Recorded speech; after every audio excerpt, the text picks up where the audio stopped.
Coin coin எப்படி rotate பண்ணுறதுன்னா, மொதல் இந்த ஃபிங்கரில் வந்து இப்போ வச்சுக்கோங்க, அப்படியே பாஸ் பண்ணிட்டே போகணும். இப்படி இதை ப்ரெஸ் பண்ணுங்கள். அடுத்த விரல் அப்படியே ப்ரெஸ் பண்ணணும். அப்படி வந்துச்சுன்னா இப்படி மேலே எடுத்து விட்டுக்கணும். அதுக்கப்புறம் அடுத்தது அப்படியே கண்டினியூவாக ரொட்டேட் பண்ணி அப்படியே டேர்ன் பண்ணி திரும்பி ஃபஸ்ட் இதுக்கே வந்துடணும். அப்படியே ரொட்டேட் பண்ணிவிட்டு நான் நல்லா ப்ராக்டிஸ் பண்ணால் தான் இப்போ வந்து கண்டினியூஸாக ஸ்பீடாக வந்து நம்ம பண்ண முடியும். ப்ராக்டிஸ் பண்ணால் எவ்வளோ ஸ்பீடாக வேணால் பண்ணிக்கலாம், பார்க்காம கூட பண்ணலாம்.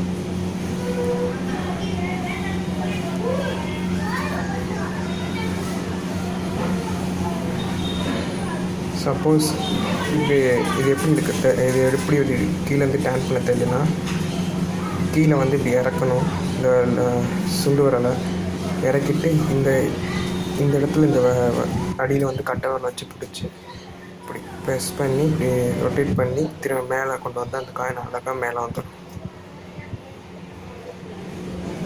ட்ரை பண்ணுங்கள். தேங்க்யூ ஃபார் வாட்சிங்.